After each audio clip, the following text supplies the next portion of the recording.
Now, one of the answers, it seems to me, is a guaranteed annual income, a guaranteed minimum income for all people and for all families of our country. There will be fewer and fewer jobs that a robot cannot do better. Okay.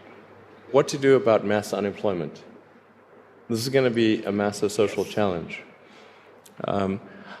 And I think ultimately we will have to have some kind of universal basic income. I don't think we're going to have a choice. I think it is worthwhile for us to debate and deliberate and think hard about a minimum universal guaranteed income. I therefore propose that we abolish the present welfare system and a basic federal minimum would be provided. Those clips from Dr. Martin Luther King Jr., Elon Musk, and Robert Reich, all speaking in support of a thing called Universal Basic Income, a program where the government hands over a sack of cash to all citizens on a regular basis, no questions asked. So it's really no surprise to hear those three supporting it, right? But that last clip, the one with Richard Nixon, Republican Richard Tricky Dick, well, yeah, actually, he was the first U.S. president to endorse a version of universal basic income, and he damn near made it a reality in this country. This and many other surprising facts are coming up in the We Are Here podcast number 006 as we explore universal basic income.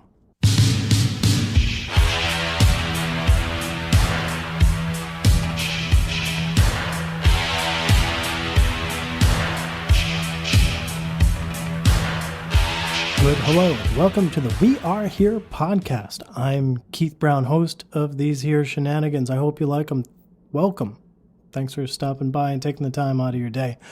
Like the man with the sexy voice said at the top of the show, this is the Universal Basic Income episode, an idea whose time has come, at least according to some Silicon Valley types and progressive people, such as my guest today, Karl Widerquist, co-chair of the Basic Income Earth Network. We'll be talking with Karl in a few minutes. He's quite versed in this topic, and it's a good long dive into the topic that taught me a few things. I hope you stick around, and I hope you like it.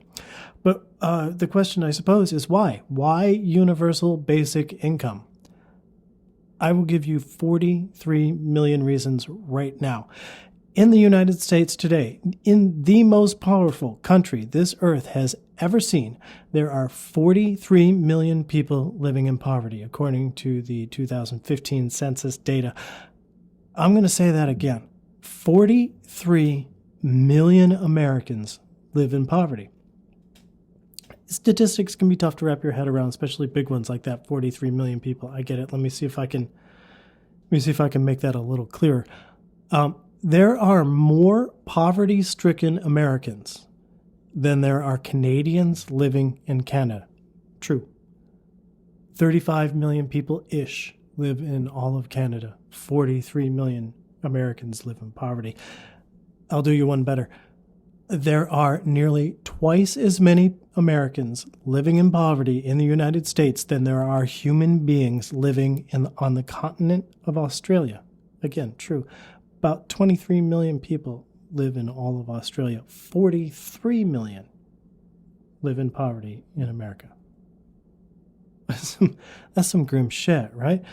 All right, so poverty in the United States is defined as a family of four living on $24,000 a year or less. So if you do that math, and it's, if I can do it, anybody can, that's a salary of roughly $462 a week for a family of four. For a family of four, $462 a week. It's insane. And in this great country of ours, the World Health Organization estimates that 12.7% of U.S. households, that's about 1 in every 8 households, experience something that is euphemistically called food insecurity. I don't know if you can hear me doing air quotes to the microphone, but I am. Food insecurity. In plain English, that means there are 12.7% of all U.S. households don't have enough food to eat. That's also known as hunger in America. People in 15.8 million households, according to the World Health Organization, do not have enough food.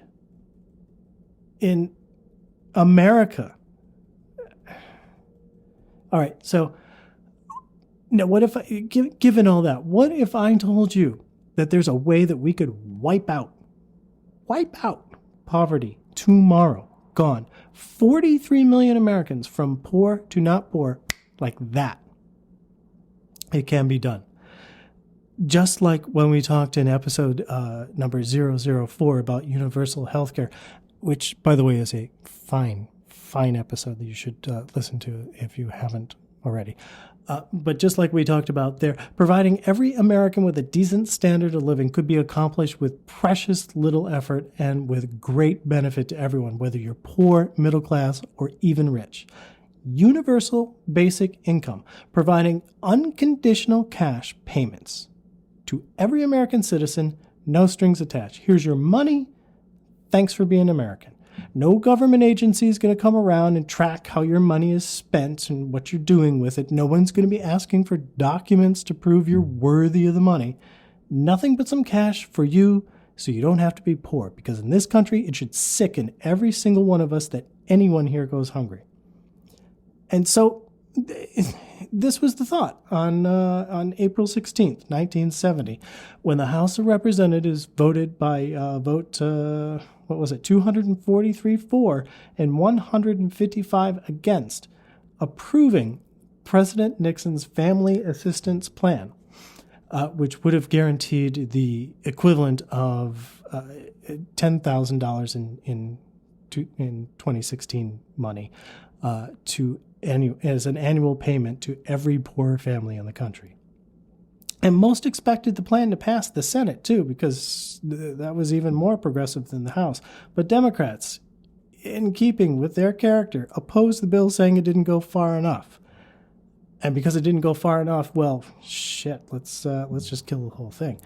A similar bill, part of a larger package, sailed through the House again in 1971, the next year, but once again sputtered in the Senate. And by the time the 70s came to a close, the right had taken up the centuries-old and entirely disproven argument that poverty is a symptom of, idleness and vice, those dirty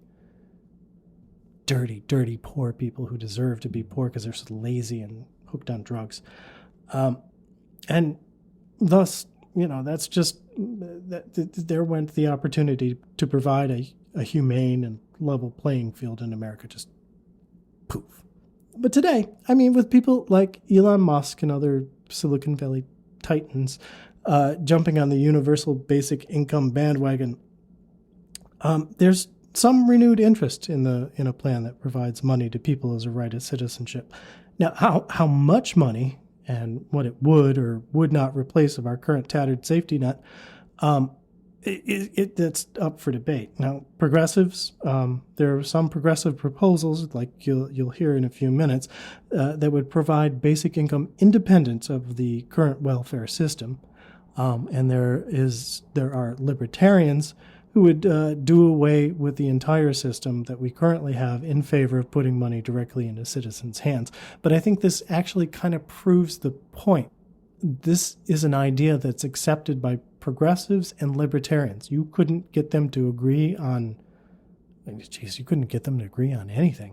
But they agree on this, that maybe this might be a decent idea. It's just they're arguing over the implementation, how it should happen, not whether it should. So, like I said, on the show today, I'm going to talk to Karl Widerquist. Boy, I keep trying to mangle his name. I apologize to you, Karl.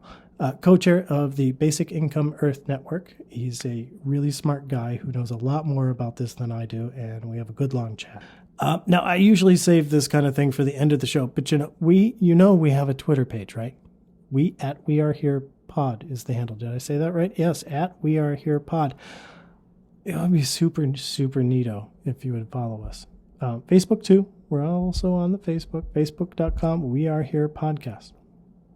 All right, I hate doing that, but all right. I'm going to do it again later anyway, but it would be really great to hear from you. Okay, so there we go. Universal Basic Income. Coming up, a smart guy named Karl schools me on Universal Basic Income. Please stay tuned.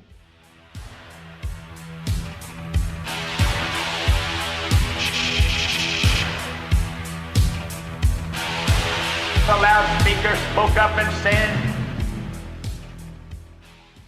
all right, let's just start out. And why don't you tell me, just because I don't know that I knew anything about it prior to doing a little bit of investigating. What is the Basic Income Earth Network? The Basic Income Earth Network is a worldwide organization of people who are interested, at least, in basic income. It was started in 1986 by a group of academics who met from all over Europe, who were met in Belgium.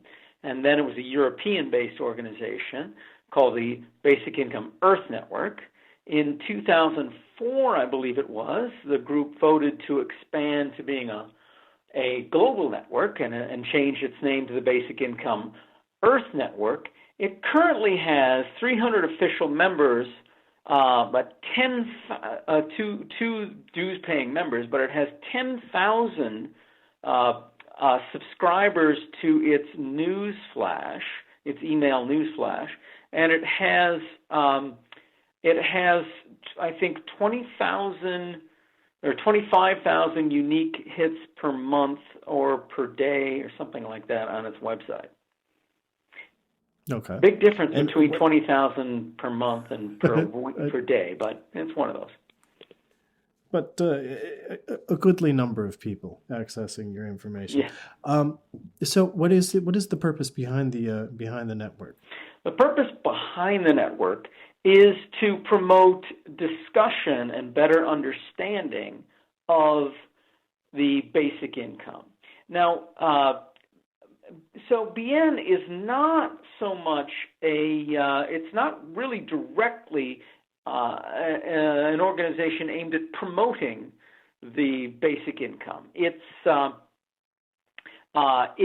serves the movement of people who are promoting it, but serves them by providing news and providing conferences every year for people to come and discuss the idea. But it's really a forum for discussion and an information organization rather than directly doing promotion of it itself. It is overwhelmingly the people who are involved with BN are supporters of basic income. But BN does not try to organize the movement in any way. It gives the movement a forum. It gives the movement information, largely because we don't have a worldwide polity. We have local governments, we have regional governments and national governments, and the politics in each of those places are different in every country, and it doesn't make sense for one organization to try to lead a movement worldwide when the movement for basic income is different in every country. And there is an organization that's just getting started to promote a worldwide version of basic income, but we're not doing that either because we think the movement and the idea of basic income needs just the facts reporting like we provide. It needs forums for discussion like we provide on our website, in our news website and in our conferences. It needs these forums. It needs this information. So we think we have a role to play in the movement, even though we are not really, in that sense, as an organization, part of the movement. Although I'd say most people involved with BN are involved in the movement in some other ways. Gotcha. So you're really more of an information broker rather than an advocacy organization. Yes. Okay. All right. Very good. All right. Now, as an information broker, then, give me the view from 30,000 feet. What is universal basic income? Universal basic income is defined as an unconditional cash payment given out universally according to citizenship. So every citizen gets it by by right of citizen with no conditions attached. They don't have to work. They don't have to be looking for work. They don't have to prove that they need it. Everyone gets it. Everyone in, no one out. It's a universal payment like the healthcare system in most countries, like the right to vote in most countries. Now, it's another way of looking at it is that it is simply, it could be combined with any sort of economy, but you look at it and combine with the kind of economies we have. A basic income is a market economy where income doesn't start at zero. And income doesn't have to start at zero. We have plenty of room to have work incentives so that by giving people higher incomes than this basic level. That's our room for work incentives, and that way we're giving people a positive incentive to work, not giving them this negative incentive to work by threatening them and causing them to live in poverty and destitution if they do not accept or are unable to accept whatever jobs are on offer. You said that the universal basic income is unconditional. If it's unconditional, then that means it definitely goes out to everyone without any restriction whatsoever. So essentially, what you're talking about is really money for existing, correct? Yes. Okay. Well, in a sense, it's money for existing, but in a sense, it is not money for existing, but we are paying people back for things that harm them very much, that have been imposed on them against their will. It is money for existing, but it is definitely not money for nothing. Okay, I'm going to need you to dig a little deeper on that. How is it then not money for nothing? Okay, let's take pollution and other harmful effects that we do to the environment. Every day, corporations and individuals are polluting the environment and doing things that are harmful to the long-term survival of this planet, not only doing things that to the environment that you might like, such as harming animals that you enjoy having animals in the wild, and you enjoy having wild territory. All of those things, that is an obligation to say, we get to use the uses in this order. We're using your lungs and the entire atmosphere that you breathe as a sinkhole. We polluted every river in this country so that it's undrinkable, so that you now have to have plumbing, and you have to pay for your plumbing to get water or something like that. So we've done all these things to you, but we've never paid for it. The government has really taken from you and given to these polluters and say, here's what was yours. Now we've given it to these other people free, and they're not giving you 1 cent of compensation for it. You might say, but those companies that create all that pollution, they give me jobs. But wages are for my labor. Wages do not compensate me from the obligations that the polluters have put on me. They should pay for that. They should pay for that up front, not with some amorphous thing, if you let us pollute, we'll create some jobs. Well, give us some money up front, then we'll do it.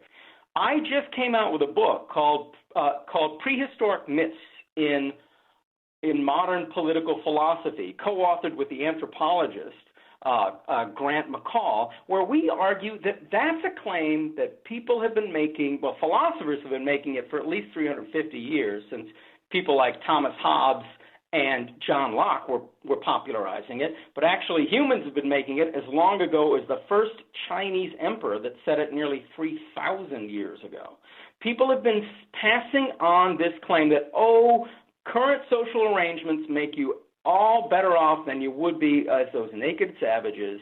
But if you actually look, how do people who live as subsistence farmers or hunter-gatherers live? If you look at how they live, it's bad compared to most of us. But as Thomas Paine recognized over 200 years ago, compared to the poor of our cities, it is a continual holiday. There are a lot of advantages of this. And if you could imagine, if you tried to call my bluff and said, Suppose we had a commons. Suppose we took, say, a huge area of Queens and made that a commons so that people from the ghetto could use it. And they could use it to start their own business, become assistant farmer or whatever. And if they just had to give up whatever jobs and stuff they had. If they did that and nobody wanted to trade, if nobody wanted it, if everybody's like, wow, my position in your society is so better than going and building that log cabin in that good environment when I can grow the food I need or hunt or gather, fish, and farm the money I need. My job is so much better, I don't want it. If nobody took it, you'd call my bluff, at least on the second of my 2 points. But you know what? That's not going to happen. People, if you understand what homelessness is like, and if you really compare the way homeless people live and the way indigenous peoples who still live in this sort of manner do, that a person with the right training in how to live a subsistence, they could not afford to trade places with the lowest of the low. The better move for them would be to take the access to resources. They've never been compensated for that, and that compensation is 5,000 years overdue. So this is effectively the universal basic income, in your opinion anyway, is a way to essentially recompensate people for what they no longer have. It compensates them for the duties. It's not that they have them, that for the duties that have been imposed on them. I'm not making any statement about who should own the earth. I'm just saying if nobody owns the earth, I'm free to use the whole earth. But the government has decided that some people own the earth, and I'm born into a world where the rest of the world is owned and I don't own any, unless I'm an heiress or an heir.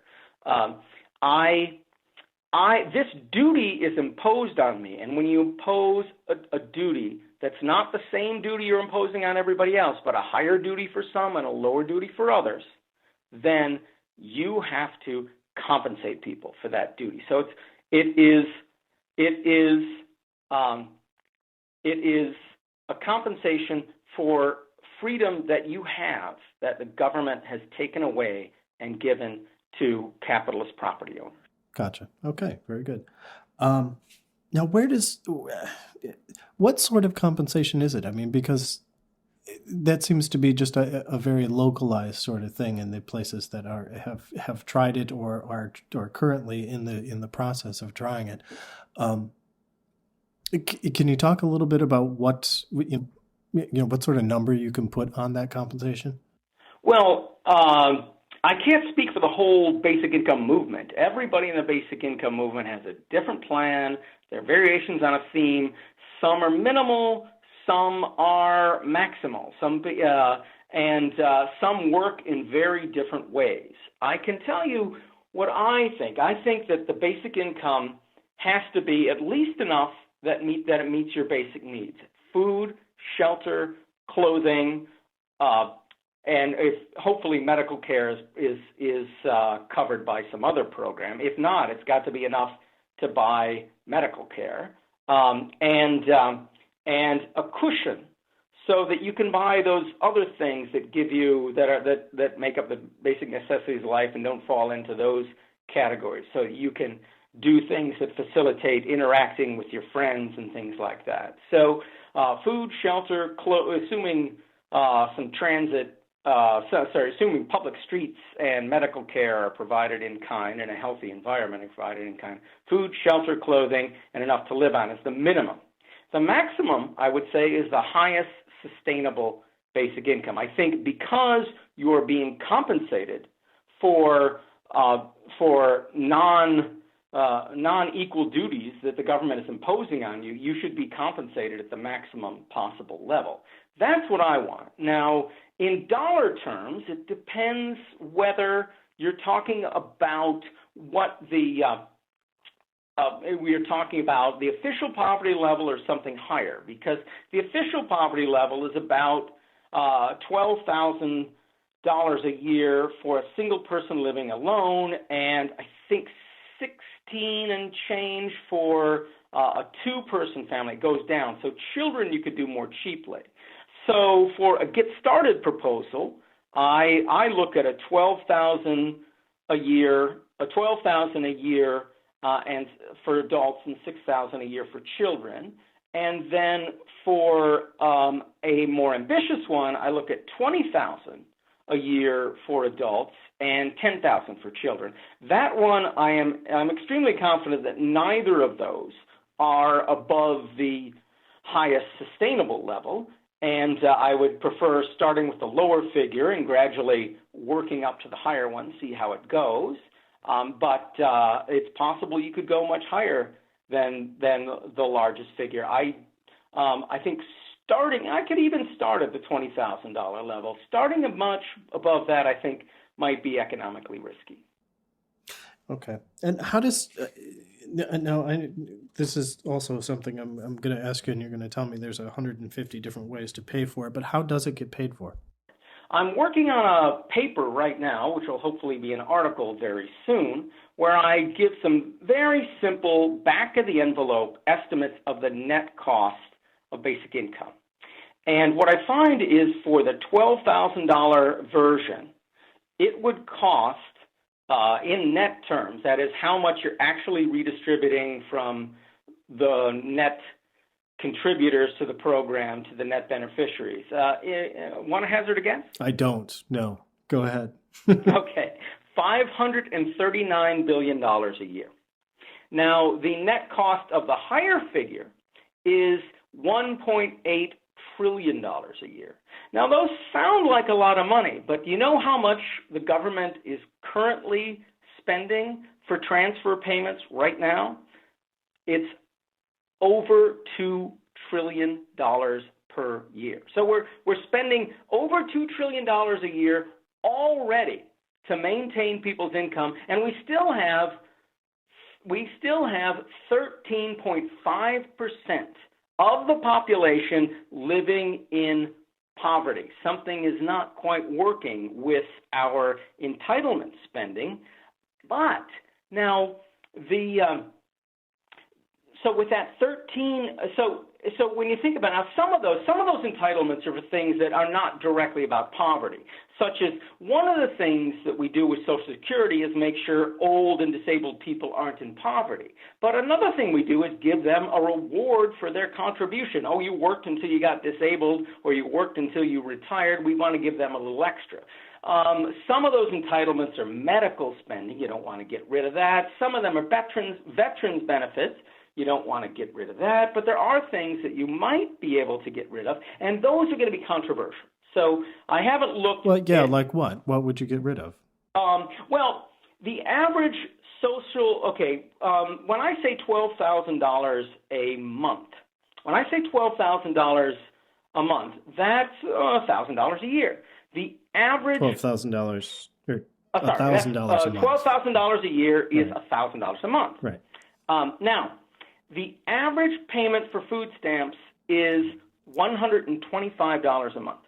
Correct. Now, I'm pretty sure every food stamp recipient would really a lot rather have $12,000 in cash per year than $125,000 in food stamps. So maybe you could replace that one without harming anybody. You could replace you could replace some parts of the unemployment insurance and of temporary assistance of needy families. You could replace some parts of those, maybe all of those, I don't know. And I'm sure, and I think the goal of basic income is not to give Social Security recipients $12,000 more dollars on top of the Social Security. It's to make sure everybody is at least at $12,000. So you could say, okay, everybody, if you get Social Security, we're going to take that out of your basic income.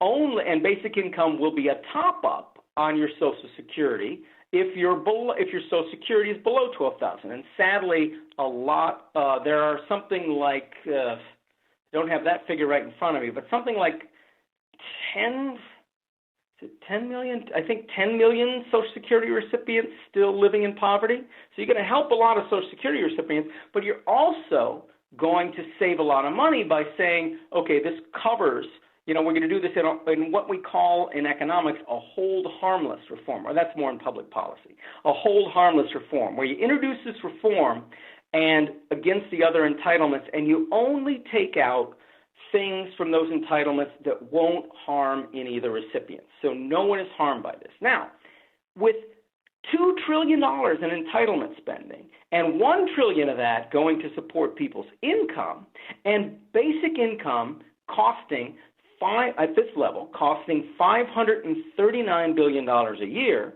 it's good. It's easy to imagine we can pay for a big chunk of that just by this hold harmless provision, replacing these other things. Now, the rest we could do by, say, cutting corporate welfare, which is an enormous part of the budget. Even the defense budget, a lot of that is really corporate welfare. They're buying things the Pentagon doesn't even want because some company has given a bribe, a campaign contribution to a bunch of members of Congress and said, hey, I think I'll give you this campaign contribution and then you're going to buy this really expensive stuff from my firm.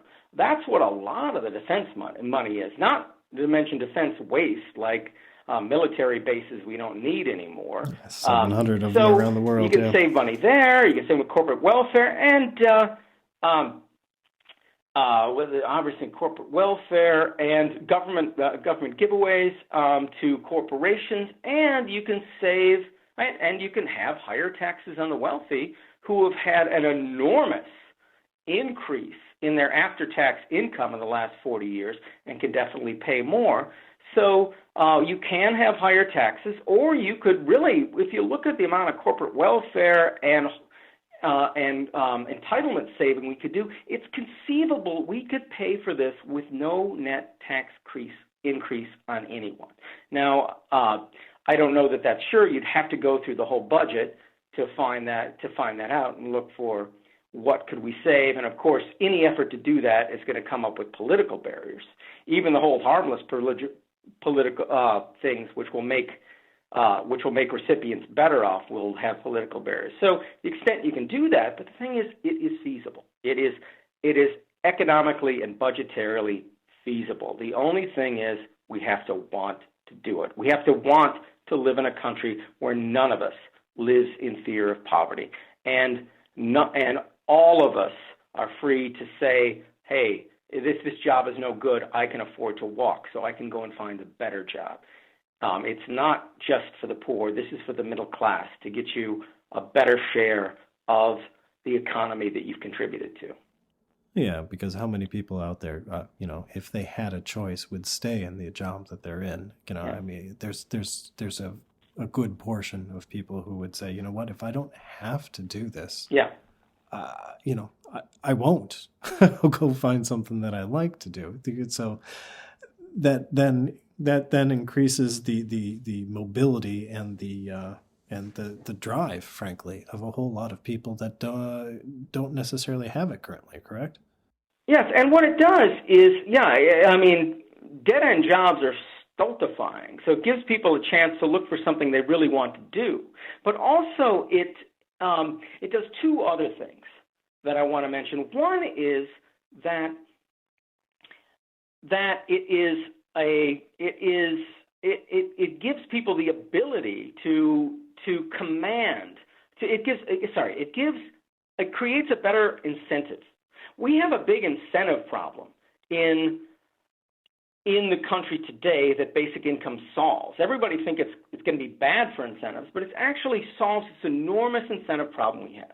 We have this incentive problem where employers have an incentive to pay very low wages because income starts at zero. So with income starting at zero, that gives employers as a whole an incentive to pay very low wages. And you can work full-time all year and still live in poverty in this country because employers don't have an incentive to share the benefits that you produce with you as much as they do. And this could give them a bigger incentive. And that doesn't just affect the poor because it affects everyone who could conceivably walk from the job. So this gives the middle class a better opportunity to get better wages. It gives people who employ middle class people a better wage. You know what else it does for the middle class is the second thing that I want to get to is that this $12,000 plan that I'm looking at phases out. Well, it doesn't phase out. You get the basic income no matter what, but you become a net contributor rather than a net beneficiary when your taxes add up to more. I'm looking at a version where you tax the income of people who are also net contributors 50%. So the marginal tax rate for people at that end of the income spectrum is 50%. Whether you want 50% to be for everybody or just that group is another question.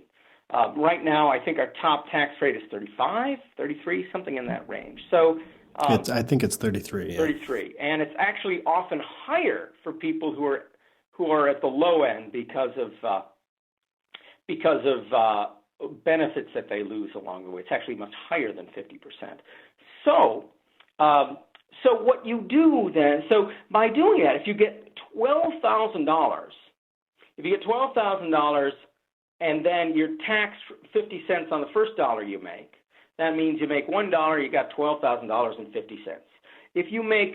That means if you make $12,000 after taxes and after your basic income, you have $18,000.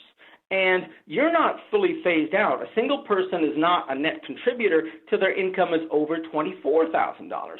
Well, you've got to have something better than a minimum wage job to be making $24,000 a year. A lot of working people make less than that, and that's for a single person.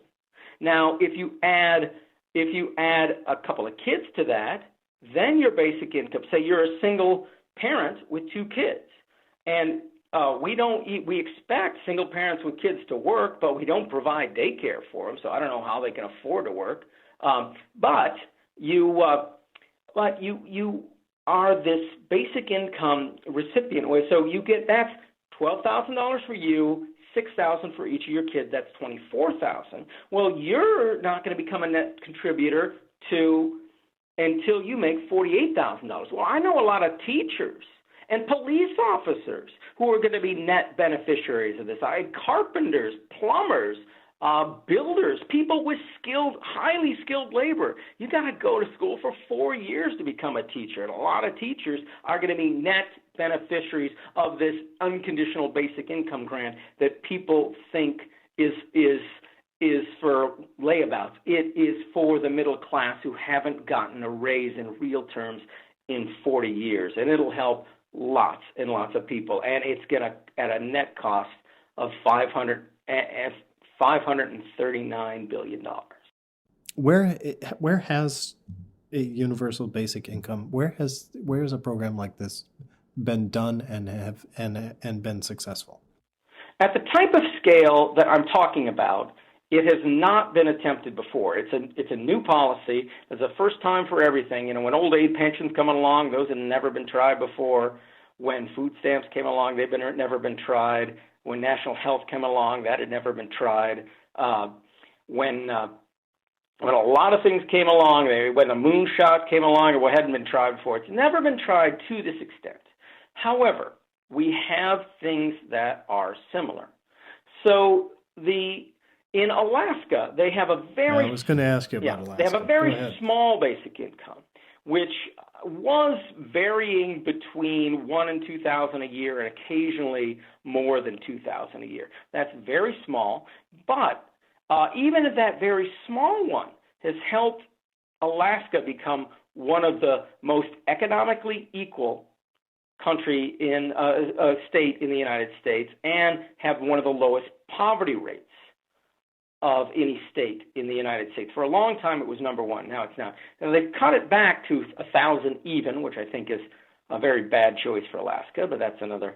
And that was imposed on them by the governor against against the state legislature and by an executive fiat. I should back up just a little bit. What you're talking about is the Alaska Permanent Fund. Yes, it's called a Permanent Fund Dividend. Right, and that was established when? Sometime in the 1970s, right? Well, it gradually came into being over an 8-year period from 1976 to 1982. But the first payment after after fully setting up the program and this part of it and that part of it and going through legal challenges, the first payment went out in 1982. So it's been going strong for, what's that, 35 years now. And in a lot of periods, Alaska was the only state that was getting more equal while the other states were getting less equal. And because of this permanent fund dividend, every person in Alaska gets a check once a year for, as you said, sometimes up to $2,000, but now it's around $1,000. They get that simply for being a resident of the state of Alaska. Now, where does that pool of money come from, though? Well, that comes from a duty that has been imposed on individuals. Once upon a time, in the 1960s, the North Slope of Alaska was open land, state-owned. The state took it from the Indians, who are Inuit, who are technically counted as a different group than other Native Americans. And of course, the state took it from them, but they at least got some special compensation for this oil. But oil was found there. And usually what happens when, in the vast majority of times in the history of the world, when somebody finds something valuable on government-owned land or land that's not owned by anybody, they grease the right palms and the powers that be, and some crony of whoever's in charge gets it for free. Usually they fix it up and then they sell it back to us. But oil, we tend not to treat oil that way. For some reason, we tend to treat oil differently, and we tend to actually charge people for the oil we take out of the ground. We do that totally different than we do for bottled water. In most states, if you take bottled water out of the ground, you don't pay any more in taxes than the person next door to you that has a residential home that only takes out what they're drinking and washing their dishes and taking a bath with. Yeah. So ask the people of Michigan how happy they are about Nestle. Yeah. Yeah. But oil, for some reason, we treat it different. So, and look at that. For a while, you had no duty on you. That land was up there, and if you felt like going up and using that land, you could use it. But then the government imposed a duty and said, oh, you can't use all this land anymore, even though we didn't want, maybe a lot of people didn't want to use the North Slope of Alaska other than the Inuit. We're still going to compensate everybody for it. So, okay, they took they undercharged the oil companies because that's what the United States does. They're charging the oil company about half of what Norway charges oil companies for drilling its oil. Norway finds oil companies willing to do it for half the price that Alaska gets. And they're still private companies perfectly willing to invest in Norway oil. Now, so half of it is still a giveaway to the oil companies, but the other half, the state and some feds, but mostly the state gets money for it. The state gets money, and 90% of that money it uses for immediate spending, which is a horrible idea, because it's a temporary income. And that income's going to run out, and they're going to have to look for other sources when that income runs out. The income's already funding short, so this idea of living high off the hog on this temporary income has been a bad idea. Other parts they put in various funds, and one of those funds is the Alaska Permanent Fund. And from the Alaska, that was established in 76, and then they had to decide what to do with that permanent fund. And by 1982, they decided and gone through a court challenge that they're going to use that fund to support the permanent fund dividend, which is going to go out in a check to every single citizen, the same for every man, woman, and child. They're not doing half for children like I'm thinking about. So that means, say you're the poorest of the poor. You are a single mother with 4 kids. These are traditionally the poorest people you get, other than a single mother with 5 kids. That single mother with 4 kids is going to get, on a good year, they're going to get $2,000 for each member of the household. That's $10,000. $10,000. $10,000 is an awful lot of money to a single mother. It's a lot of money to me, and I make good money. It's an awful lot of money to that single mother with 4 kids. That's going to make a huge difference, even if it doesn't get her out of poverty.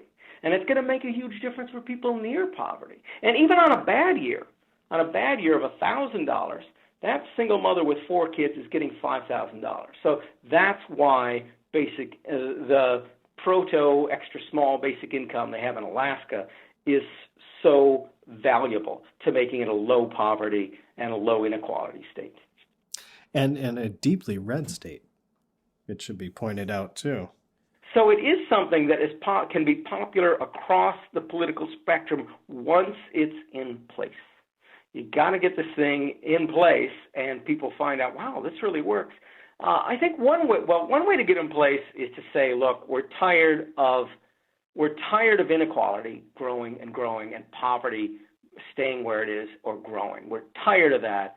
The entire middle class wants a pay raise. Nothing else has worked. Let's try basic income. Another way is to realize what a good deal basic income is for people who, for lack of a better word, capitalists, people who like capitalism, people who own businesses, people with the other income perspective, higher income perspective, libertarians, conservative Republicans. It's a good deal for them because it gets out a lot of the bureaucracy. It's not paternalistic. It's a very simple program. It's not a big government program where there's a lot of supervision and stuff like that. All it does is take the minimum in the minimum in our society, make it non-zero. It's still, you're starting out at poverty, and then the whole market economy works where nobody lives in poverty. But otherwise, it's a market economy. It's really a great deal, and I think it's a better deal than, in a lot of ways, it's a better deal than a lot of redistribution we're doing now, which is going with these cumbersome, clumsy policies. If you could cut even a little from those, even a quarter of those, and make it this, or even half of those, and do, it might be worth a little tax increase to get conservatives on board if they really think how this is going to work. And it is possible to do it without any tax increase, as I argued before. What makes you think that this is more successful, giving cash payments to people rather than what we currently do, like the in-kind payments, like the food stamp program or AFDC, or even for that matter, unemployment insurance? What is different about handing people a check for $1,000 a month as opposed to going through the programs that we have now? Why would this work better? Oh, there are so many things that I can't list them all. But let me start with one of them. One is that it solves this incentive problem I've been talking about. This incentive problem where we have businesses that pay these low wages. When you have things that are saying, okay, the current system we have in almost every country is if you can show you that you can't work, maybe you're eligible for something. And if you can show that you can't find a job, maybe you're eligible for something. If you can't show that if you're not eligible for anything, or if you can't show that you can't work, then you're eligible for nothing. And that puts most of the workforce in this position where they have no other choice but to work, and if to take a job. And when you put people and give them that awful, difficult choice, you give this very low incentive for low wages, and from that we get poverty wages where a large percentage of our population, I think it is something like 8%, 10% of, I don't know the exact figure, a large percent of our population works all year at full time and still lives in poverty. That also creates a situation where a much larger percentage of our population works all year and lives near poverty, lives, say, 150%, under 150% of the poverty line. I think if you work hard, you really ought to be well out of poverty. And then you get this situation where the middle class hasn't had a raise in 40 years. in real terms, all of the growth that we've had, or just about all of it, has not been shared with the middle class. Almost all of it has gone to the top 1 or 2%. And government statistics back this up very well. So you have this incentive problem where the way our incentives have been going for the last 40 years, it's going to the top and not to the middle or to the bottom. And we're causing the bottom to live in poverty. Now, another thing it does is that the existing system has cracks, where when you've got all these conditional systems, you are saying that there's going to be somebody who doesn't meet any of these conditions, and there are going to be people who don't meet those conditions. Now, some people that will meet almost anybody's definition of truly needy fall through those cracks, and I'd say in the United States that's a lot of people. Some people you might not think are so needy, but maybe they're needy in ways that you don't understand. And so these people are falling through the cracks, and with 13.5% of the population, what's that? Multiply that, that's about 40 million people living in poverty or more. That's a lot of people falling through cracks, whereas basic income has no cracks. Even the lower figure, the $12,000 version I told you, that one eliminates poverty for everyone. And that doesn't just help 13.5% of our population. That, because a lot of people are in poverty for a few years and then out. A lot of people experience poverty at various times throughout their life. So that's going to help. Just by relieving the risk of poverty, you're going to help, I don't know what percentage of people tend to experience poverty at some point in their life, but a lot more than 13%. And you're going to help all those people. And then there's another group of people you're going to help. You're going to help people who are afraid of poverty. You're going to help the middle class who have this anxiety that someday they'll be poor. And that anxiety hangs over all of our heads unless you're independently wealthy and you got enough money saved off that you can live forever. And I tell you, you can live for the rest of your working days before any pension kicks in. And I tell you, there's a lot of people that are 1 year from pension that if they lost their job today, would be in poverty. So it helps, and yeah, you bet those people are afraid. Some of them have more reason to fear than others, but that anxiety hangs behind us. We could free people from that anxiety. These other programs tend to, another reason, these other programs tend to have very high overhead costs. That wasted. You could save a lot of administrative costs when you got high overhead programs such as unemployment insurance, such as aid to families with dependent children. We're always supervising people and telling them, and you got to pay somebody to tell the poor what to do. You could cut out those middlemen and just give the poor a little money so they're not poor and help the middle class while you're at it. So it has really an enormous amount of advantages. That's just off the top of my head. I could probably sit here and list a whole bunch more. No, I think that's good. Now, aside from the very tangible benefits of eliminating poverty, let's not de-emphasize that. What are some of the more intangible benefits of this sort of universal basic income? You started to touch on it a little bit when you were talking about the alleviation of poverty anxiety. Can you speak to a little bit of the more intangible benefits to society? Oh, yeah. I'm surprised those weren't the first things that occurred to me off the top of my head. One of those is education, retraining, and moving to a better job. There's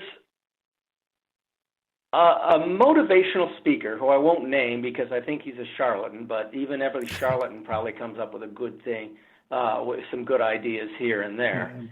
Broken clocks right twice a day, right? Yeah, and this guy said, we spend so much time making our living that we never have time to plan our lives. And a lot of people are stuck in bad careers that don't work for them or low-skilled occupations because they need that money to keep them going, and they can't afford to retrain and pursue something they really enjoy and make a real contribution. If the person who created the Linux operating system, which is used by computers all over the world, did that in Finland while living off of government redistributive benefits. I think, if I'm not mistaken, Oprah Winfrey was on welfare part of the time she got started, and I think the same is true for J.K. Rowling, the best-selling author in the history of fiction writing or something like that. So it can do something, very big things you get people out of, but it also little things for little people, for the little people like you and me. Somebody who majored in the wrong thing and is working in a coffee shop to make ends meet after they've got their associate's degree or their 4-year degree, is working in a coffee shop and can't afford to quit and study carpentry, which they'd really like to do, or get into the tech industry or something. They have no time to do that. Basic income does that. And this is related to another intangible benefit that the Swiss campaign put forward when they were promoting basic income, and that is, what would you do if your income was taken care of? What would you do if you were free to pursue what you wanted to, not what you had to stay alive? Well, I think a lot of us would still want to work, because if just your basic income is taken care of, you don't get a lot of luxuries. You do a job for somebody, you can get a lot more luxuries, so we've got a lot of good incentives we can have there, but you can take your time and say, what do I really want to do? Where do I really want to go? What else can I do? What else can I do with our life? And it also gives us an opportunity to do things that maybe we haven't even thought of that would be good for all of us. Right now we have a 5-day work week. We got 7 days. We got 7 days of in a week, and used to be the poorest people in the world were forced by their betters to work 7 days a week. Thanks to the Sabbath, we got that down to 6 days a week, and thanks to unions, we got that down to 5 days a week. But it's pretty much been stuck at 40 hours a week, 5 days a week for the last 40 years. And now technology every year gives us the opportunity to either work less and consume the same, or work the same and consume more. And most of us haven't gotten that in the last 40 years. So this gives us the possibility to have shorter work hours, to the flexibility of shorter work hours, and do things that most of us haven't even thought of. I'll go back to that 5-day work week. We have a 5-day work week. Why don't we have a 9-year work decade? I worked for 9 years. Let me have a sabbatical. Professors get it. I'm a professor. I'm on sabbatical right now, and I can tell you it's great. You know what? I'm getting more work done on my sabbatical than I do when I'm on the job, because I can pursue the types of work that I love most with most of my time. So sabbatical. Why do only professors get sabbaticals? Why do only teachers get more than 2 weeks a year vacation? Teachers and people very high up in the income spectrum get more than 2 weeks of vacation for a year in this country. We could have a month vacation for a year. We could have a 9-year work decade, and we could all have a sabbatical every 10 years, or maybe less, for all I know. Imagine what a benefit it would be, way up, not just to people who make a lower middle class income, like $30,000, $40,000, $50,000 income. People who make $100,000 a year, $200,000 a year would really benefit from the 9-year work decade. And once you got basic income and people start saying, yeah, this is what I want, that's the kind of thing people might be able to get. So all these intangible benefits we might get out of it. You brought up the advance of technology. Now, I did want to touch on some of that just a little bit in automation. There's a statistic I read actually just a couple hours ago that 47% of all jobs can be replaced by automation within the next 20 years. That's nearly half. That's nearly half the jobs that exist today can be replaced by a machine within the next 20 years. Now, even tech giants like Elon Musk have endorsed some form of universal basic income. Is this an idea whose time has just finally come, simply because the march of technology has sped to a sprint? Well, there are two kinds of automation arguments for basic income, and you've just given the one that's really popular now.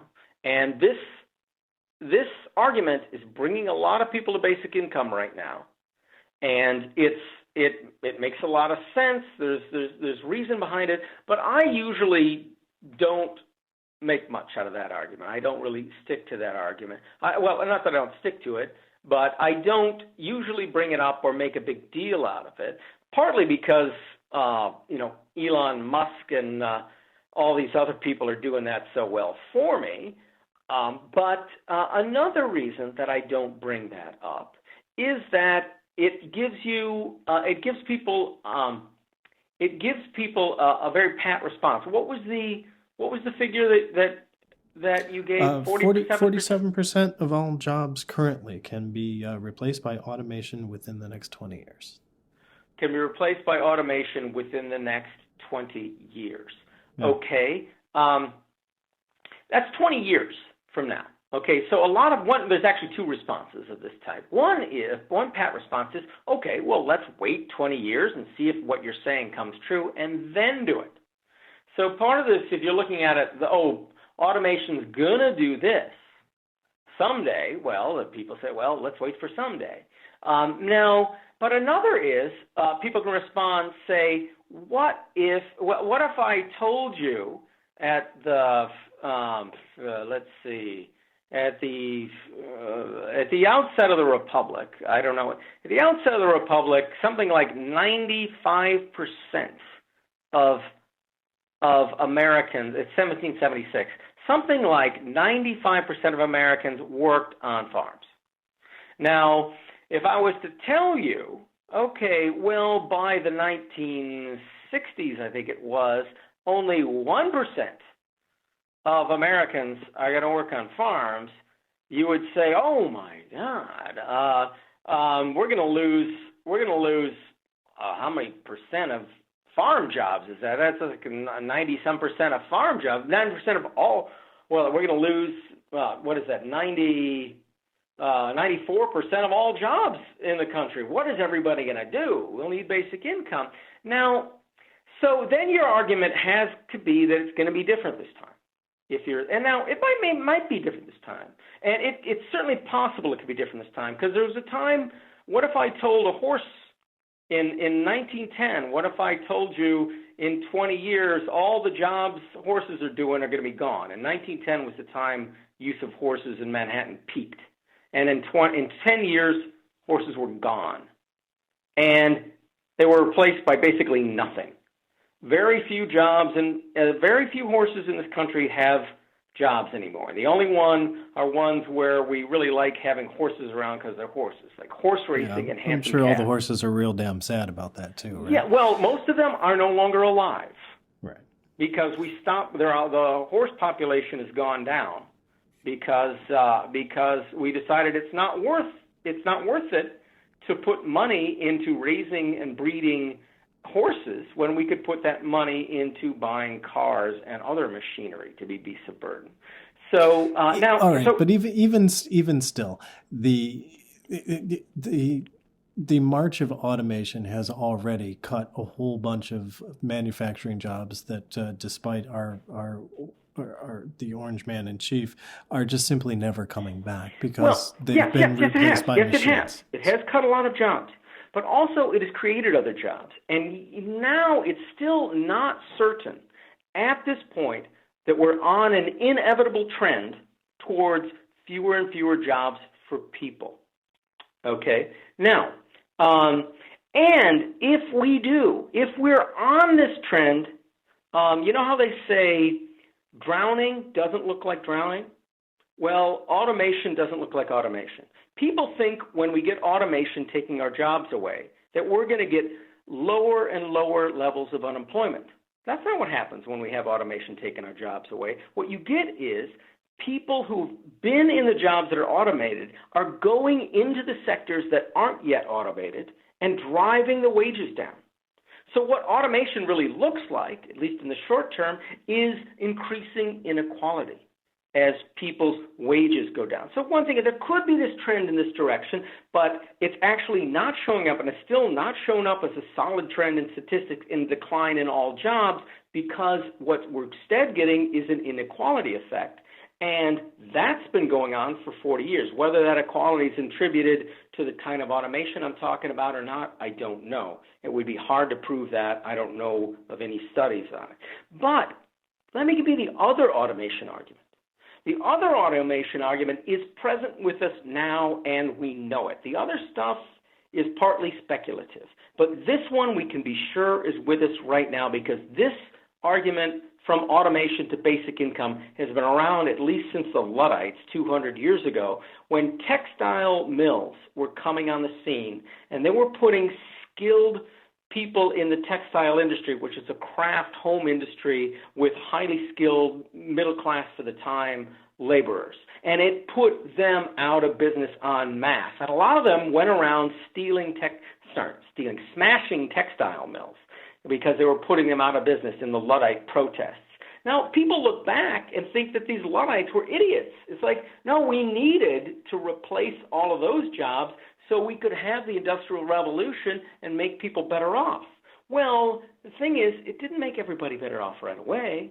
And the people who were in the textile industry, it definitely made them worse off. Many of them for the rest of their lives, because they had skills in this industry, their skills didn't transfer to another industry. They had to go down 1, 2, 3 levels of skill, often into the lowest wage jobs, so they went from decent middle class jobs down into poverty. And automation has been doing that for at least 200 years, and it's doing it right now. It has done it in this recession. It is doing it to people whose jobs are being automated today, and we need basic income to give these people the freedom to retrain themselves so they don't go down a couple of pegs and get stuck there. That's what we need basic income for. We need basic income for the churning that automation creates, even if, on balance, automation will eventually lead to more and better paying jobs. Hey, one last question, and this may seem a little bit strange. What do you think? Can money, in fact, buy you happiness? Up to a point, absolutely. Up to about $12,000 a year? Well, I don't know. No, probably higher than that, and I don't know what point. That's a good question to ask. There are psychologists who study this, and that is a very good question for one of them or somebody who recently read one of their books or articles, which I haven't. I know the basic point is that people who are having difficulty meeting their basic needs, which is more than those 13.5% people in our economy. Right. I don't know what it is. It might be the bottom 20%. I don't know what it is in the United States. In the world, that's a very large number. But in the United States, let's say it's somewhere higher than 13.5. We don't know how much. If you're on the fringe of being unable to meet your basic needs and struggling for that, okay, maybe some of those, maybe if you got 13.5 and your income is secure and you've got cheap housing, you might not be in this position. But if you're struggling to meet your basic needs, you will be miserable. That's just about sure. Very few people are struggling to meet their basic needs and are beyond miserable. But what you find is after a point, after you get safely free from meeting your basic needs, your income goes up from there, and there's no correlation. After that point, money no longer buys happiness. A billionaire is no likely to be happier than somebody making $50,000 a year. None at all. It does not buy happiness after that. It buys some things that people have reason to value, but happiness is not necessarily one of them. You should look inward for what's going to make you happy once you get to that $50,000 range.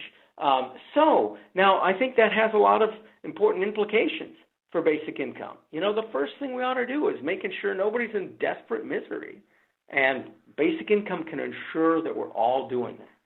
So I think actually the fact that money could buy happiness only to a point is really a very good argument for basic income. Excellent. Karl Widerquist, thank you very much. I really appreciate it. Okay, my pleasure. Thank you very much. Take it easy now. You too. Bye. Bye.